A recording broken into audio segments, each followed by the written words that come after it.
Good afternoon, everyone. Hope that you are having a fantastic Wednesday, wherever and whenever you are. I know we got people from all over the country and a few maybe even beyond our borders here.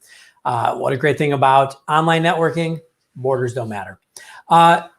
Thank you so much for joining us this week as we cover different ways to leverage online networking. I was just talking with somebody. I didn't realize I have a co-host today. I think she's going to be getting down in just a moment.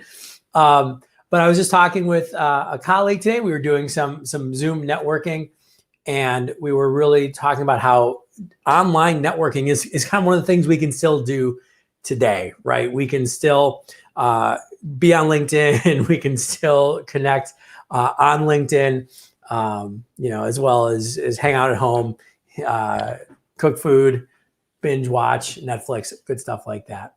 So anyways, today during our time, I want to look at using LinkedIn for online networking, using it to actually start building, cultivate relationships. And what I want to do is very specifically look at not how to speak or how to share information, but rather how to listen and how to engage with your network. The reason why that I want to do this is because there's been a lot more people who have jumped on LinkedIn over the last 10 days. And I think we're going to continue to see more people active on LinkedIn, which is great. It's a fantastic tool to use during these times and really, all the time. But we're, I think, also going to see a lot of people who aren't really conversant with how to use it effectively. I think what tends to happen, especially, and I'm going to, for example, speak to all the salespeople and the business owners. People are like, hey, I got to get on LinkedIn and find, more clients and find more business. It can be very easy to just jump into a platform like this and then start talking and start sharing. One of the most common questions I get and have gotten over the last decade and then some of helping people use LinkedIn is, how do I post? What do I post? What do I share? And those are important questions and valid questions. But I think you have to start first with going, how do I actually participate in this community? What is the etiquette? And I think a really good way of thinking about this question is to use the metaphor of a large event, a networking event, a cocktail reception, a conference. LinkedIn, Twitter, really any social media platform, these are often compared to, what if you had a live event with a couple 100 million people in one place? That's what a social media platform really is. And there's some truth to that. And one of the ways I think this can be helpful is if you think about that metaphor, you think about the idea that LinkedIn is this huge conference, this huge networking event where we can really walk up to and talk to just about anybody in this huge reception hall. If you did that in the real world, there would be some etiquette involved. There would be some interpersonal communication skills that you would deploy. You're going to do the same thing online. And just like you wouldn't walk into a networking event, even if it was just your local chamber of commerce or your local industry meetup, you wouldn't just walk in and just start shouting at everybody random messages about what you do and why they should work with you. I hope you don't do that. And if you do that, stop. It doesn't work. That's kind of the same thing as walking into LinkedIn and then just starting to, post about what you sell and, hey, come on our webinar and, check out our website and do all these things. You haven't earned the right to really speak yet in some ways. And what I mean by that is you haven't earned the relationship capital. So what I want to suggest to everybody is that, yes, posting is great, and we'll definitely have some LinkedIn Live sessions on how to post well. But everybody right now can do a much better job of listening and engaging with the content that their network is sharing, because that's where you're really going to develop relationships. That's how you can start conversations. That's how you can actually get things done now and in the future. So let's look at a couple ways that you can engage with your network on LinkedIn. And so let's look first at some strategy, and then we can look at some tactics. So strategically, what is the point of engaging with people's content? Like, let's actually think about what we're trying to do here. There's a couple of things that you can accomplish by liking or commenting or sharing, engaging with people's content. The first is actually a very human thing. It makes them feel good. It makes them feel noticed. We, I think, gloss over the power of this on LinkedIn. But if you think about Instagram, you think about even, a lot of Facebook these days, it's just like pictures, and you're trying to get likes, you're trying to get people to pay attention to you. I think that can be very negative, right? But it speaks to a very human desire to be noticed, to be social. So when you're actually engaging with people's content, you're kind of checking that box on LinkedIn. You're saying, hey, I see you, I'm engaging with you, I'm social. That's going to make them feel good as a person, also makes them feel well disposed to us, right? We tend to like people who like us. So that's a very powerful thing right there. There's something called phatic communication, which is so undervalued on LinkedIn, and it's so important. Phatic, by the way, P-H-A-T-I-C, phatic. It basically is communication where it's not about the information that is being shared, but rather it has a social impact. The best example I could give is when you wave to somebody or say hello, you're actually not trying to communicate information. You're saying, hey, I'm open for a conversation. I acknowledge you, right? And so a lot of the communication on LinkedIn can be phatic, where we're just performing a social function versus an informational function. When you engage with people's content, so you can have that social aspect, you can actually be agreeing with what they're sharing in that content and wanting to expand the reach, right? If you want to help brand yourself around a topic, if you want to build your reputation in your industry, for example, if you're commenting or liking other people's posts, your network can often see that, or other people in that person's network will see that. And it has a branding effect. Like, this is the information that that I'm concerned with on a professional level. It also reminds the person that you are engaging with that you're there, right? That you exist. And that can be really important as well.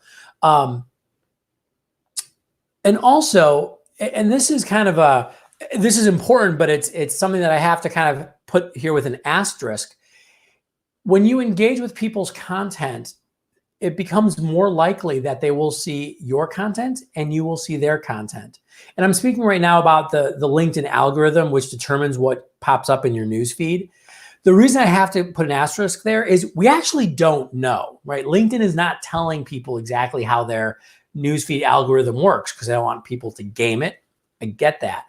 But at least anecdotally, and I can say I've seen this for sure in my use of LinkedIn, the people whose information and whose content that I am engaging with, again, liking or commenting, for example, I'm seeing more of those people's content on my newsfeed.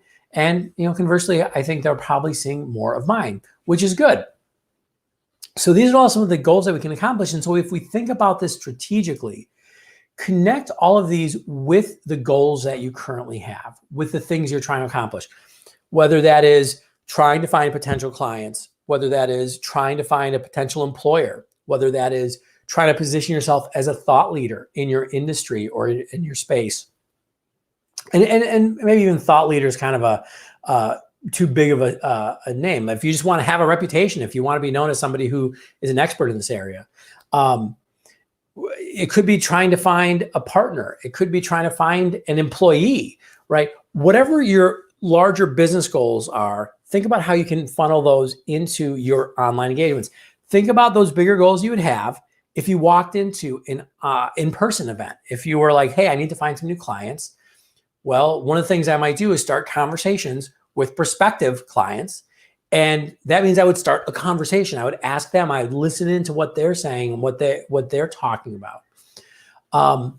So that's kind of strategically the way to approach this. Now, how does that work out to the tactics, to what you're doing on a day-to-day basis? And by the way, one thing I should point out too, we do have the comment section up in live. are there other things that you're trying to accomplish? Because I know I'm seeing some of the people who are on right now. There's some other experts here as well. I'm definitely not the only person who's got LinkedIn figured out. I don't even think I've got LinkedIn completely figured out yet, even after about 14 years. Are there any other things that you think strategically engaging with people's content can lead to? So if you have any ideas, please throw those down into the comments, share those with everybody.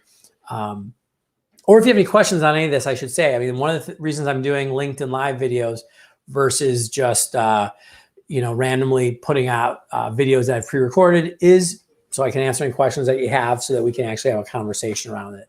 I'm still getting the hang of using the live platform and the streaming platform. So if I don't see your comment or if the system's wonky, I apologize, but please, let's have a conversation. Let's all share and help everybody get better. But so tactically, how does this really play out? Let me give you a broad tactic first. When should you engage on social? Like just literally in your schedule? Because I think one of the fears that people have is that they're going to get sucked up into always being on LinkedIn or being on social. We kind of have this cautionary tale of the person who's like totally involved in their phone and they're ignoring everybody else and they're just, in this online space. You don't want to have that. Here's what I do, and I've found this is very effective. There's really two times that I'm engaged on LinkedIn. One is I usually have about a set time, actually two right now. One in the morning where I'll probably be on for like 15 or 20 minutes. And then usually one in the afternoon, kind of the same time. It's usually during my kind of like slow time, just I'm not as energetic. So I kind of like use that to just be able to go through the newsfeed. And I just kind of scroll through and I find conversations I can have, people that I can engage with. But that's like it.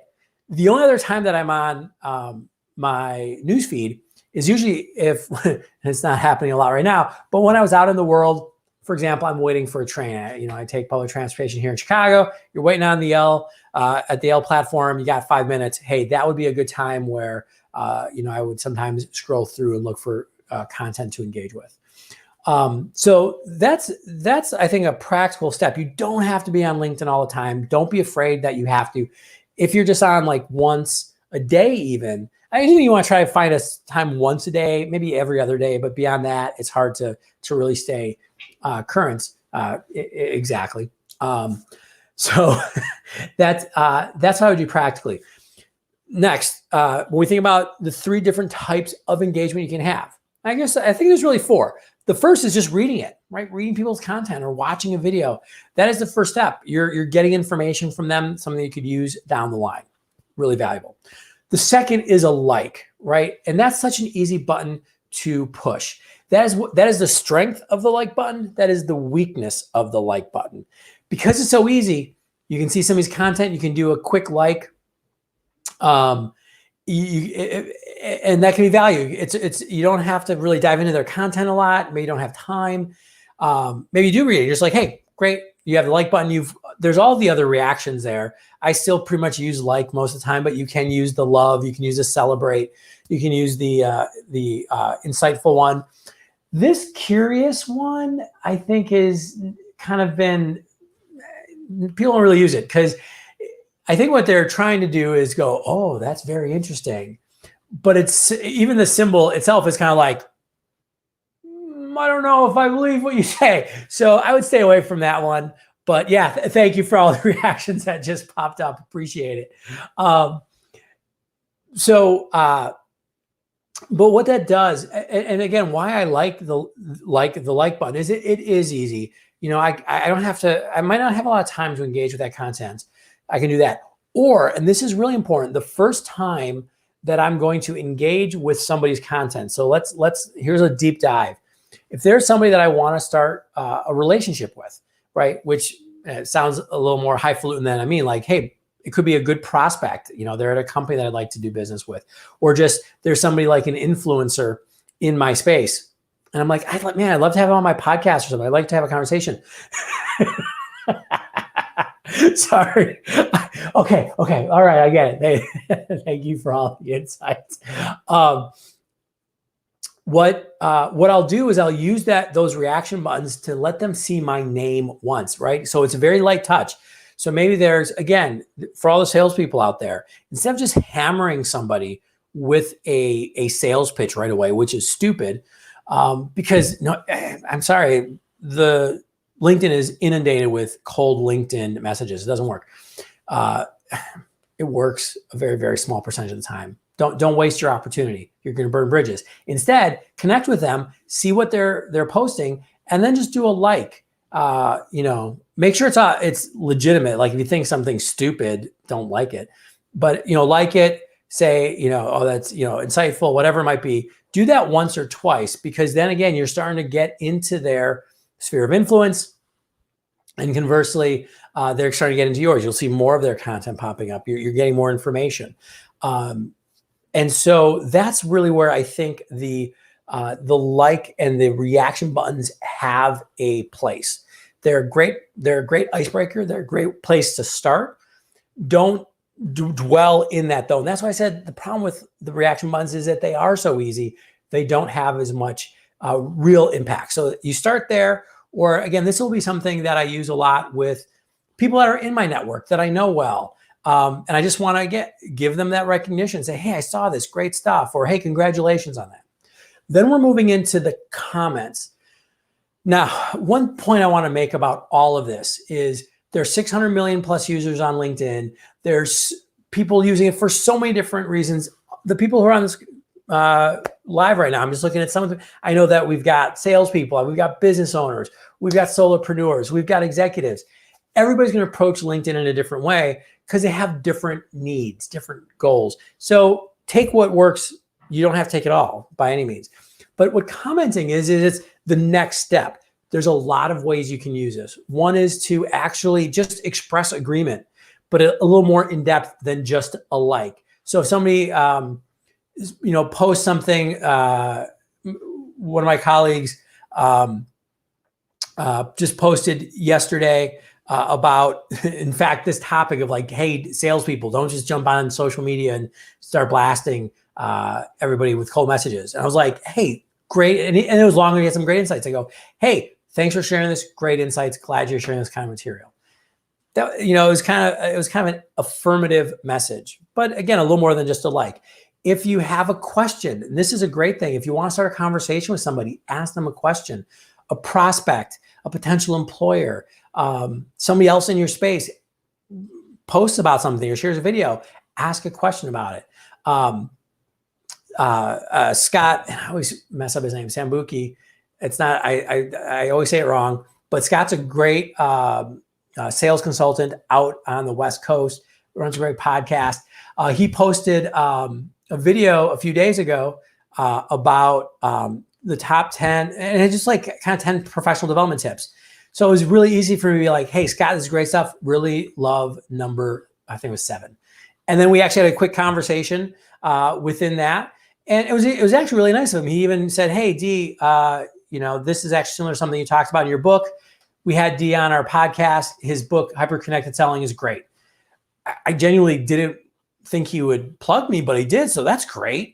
Right. But what a good conversation we had, because again, I reached out and did some affirmative statements on his post. So that is an easy one. Questions, statements of affirmation, congratulate. Like if, everybody dismisses the new job posts or the job anniversaries. And I think that's kind of a miss, because again, what a great place to have that phatic communication where we just share the social intent of saying, hey, congratulations. Well done.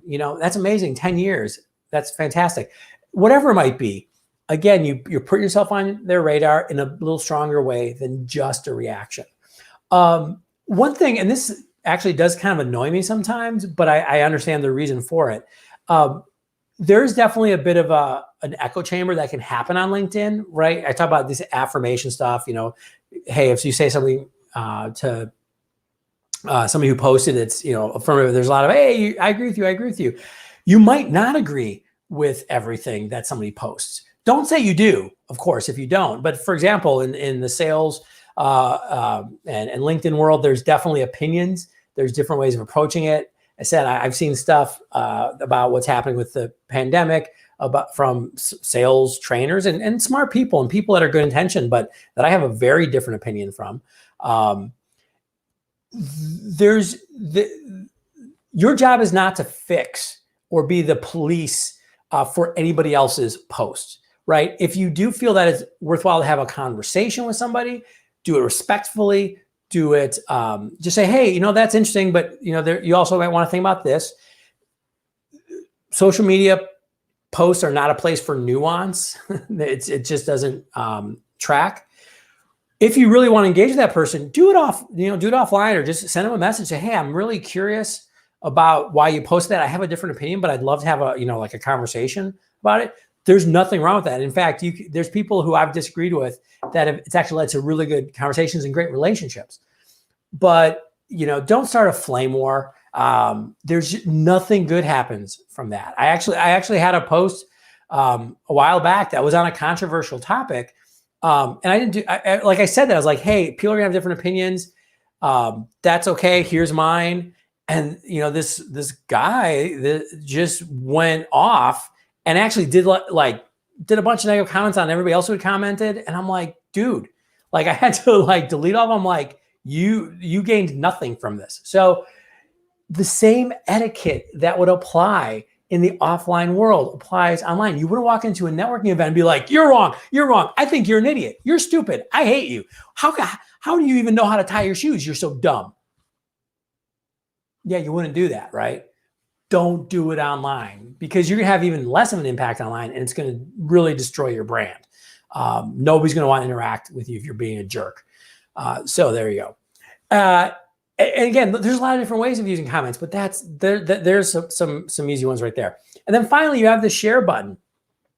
Share button is, I think, underused, because what the share button really is it is right now, it's kind of like a like times 10, because what you're saying is not only do I think this is great content, but I think it's so great that I am going to actively go and share it with the rest of my network.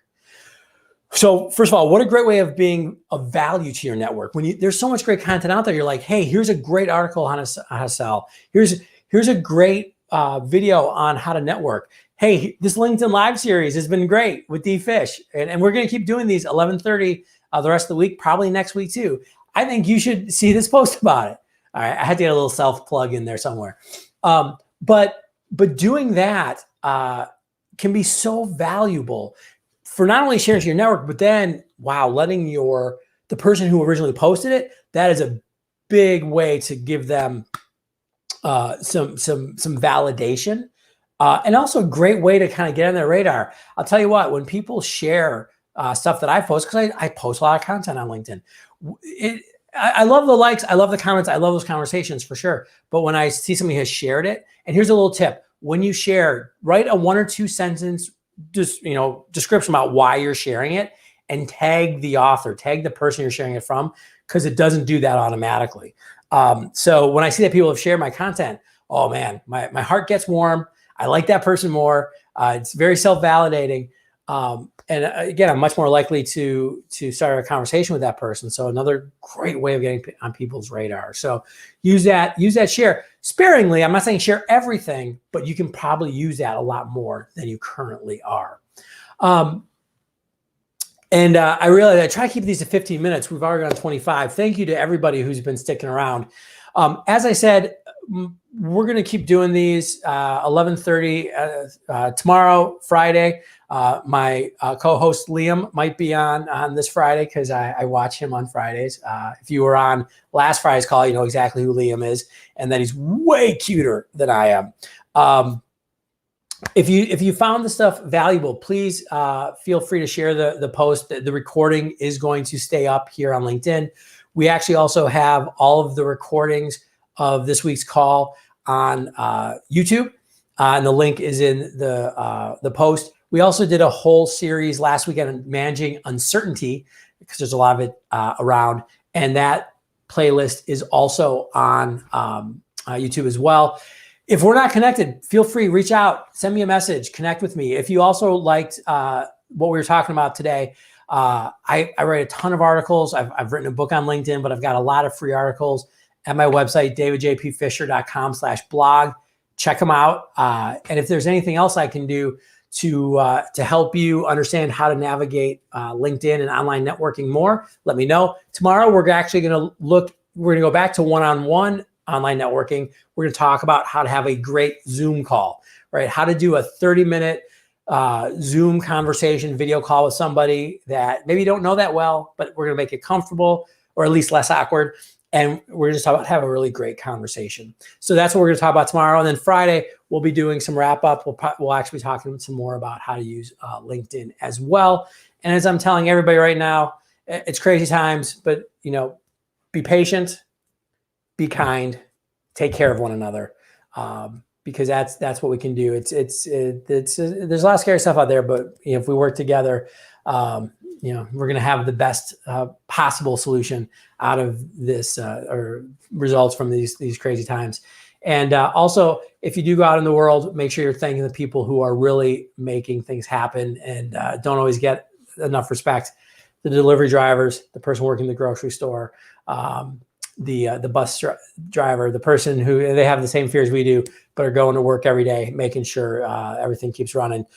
So with that, thank you so much. Have a great day. And we'll see you tomorrow at 11:30. Bye.